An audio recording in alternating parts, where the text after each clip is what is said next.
Okay, that we're just going to jump straight into this. Matthew chapter 5:48. Be perfect, therefore, as your heavenly Father is perfect. Someone in the missional community group that I'm a part of brought this verse up, and it was interesting for all of us to study it for a week and interpret its meaning. Because if we just take the choice words that we want out of the Bible, it could be a slippery slope if we don't even understand how someone's finishing a phrase or a topic, and we're just using the last sentence. And that's exactly what this is. And this is Jesus talking. It's part of the Sermon on the Mount. And the subtitle for this topic is Love Your Enemies. And that's really important. So I want you to go in the description of this video and read from verses 43 to 48. So just do that now and come back to this video. And there's two main things we're going to try to pull out of this passage. And I learned about this interpretation by a guy named Phil Gahn. He has a PhD in theology. He's a blogger. The URL for his interpretation of this is below the passage you just read in the description below. Check that out. And what Phil says is, in this view, Jesus is not laying out the way of life for his followers. Instead, he is setting the bar so far out of their reach that they must turn to him for mercy and find acceptance in his righteousness. And if you think about the audience, this is before Jesus died, and in verse 43, when it says you have heard that it was said, everything, and it quotes love your neighbor and hate your enemy, everything there is referring to the Old Testament, the Old Law, which Jesus fulfilled. So what's happening is an incredible transition where Jesus is going to be fulfilling everything that these people had once known that they could not achieve on their own. That's why they had to do all the burnt offerings, the sacrifices. Jesus is about to fulfill that. And Christians cannot live sinlessly. So the representation of Christ is what this is all gearing towards, for us to be saved, salvation, and have Christ represent us. We can't do anything on our own but accept that salvation.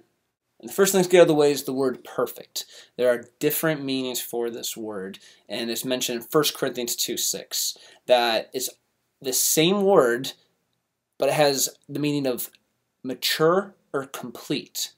So we go back to 48, and it's be mature or complete, like I am.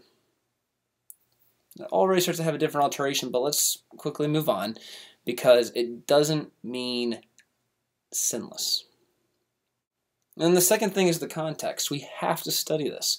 When the subtitle says love your enemies, being perfect, being mature and complete, that totally plays into the calling of loving our enemies. It's revolutionary for what this audience had been familiar with, which was, because you go back in the Old Testament, they had no law, they asked for it, that's what Moses and God did, because they didn't know how to live. They had no idea.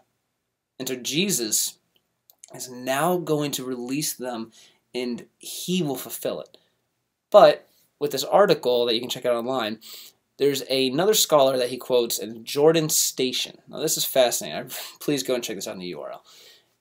It says, Jesus does not in any universal sense demand of man moral equality with God.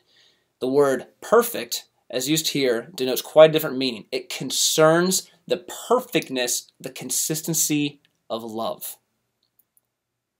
Man is bound not only to love his neighbor, but also his enemies. And that is where this verse is revolutionary. It is in the sense that the Heavenly Father, too, is perfect. The love is not partial. And that's what we have to pull out of this. Our love cannot be partial. If we go to verse 46, it says, if you love those who love you, what reward will you get? Are not even the tax collectors doing that? And if you greet only your own people, what are you doing more than others? Do not even the pagans do that? Be perfect, therefore, as your heavenly Father is perfect. Verse 48, I'm going to interpret this as, be full loving as your heavenly Father is full loving. Equal love, not being partial, and that is what we're supposed to model. That is what we're supposed to get out of this verse. It's not that we're going to be without sin and we're going to have the equal just morality that God has. It's being perfect in love. And that is of the heart. That is not circumstantial things that we do to be more righteous and sin and all that. It's loving people perfectly. Now, this is just an interpretation. You check it out. You may disagree. I would love to learn. I do not have the answer, but I'm creating the conversation. So check this out. It's interesting how Jesus uses the words here, create thought. And further in that article, it says Jesus does not content himself with love merely toward his fellows. And so love, perfect love, is to be consistent. You don't settle for just loving those who you're comfortable with. We're called to love all.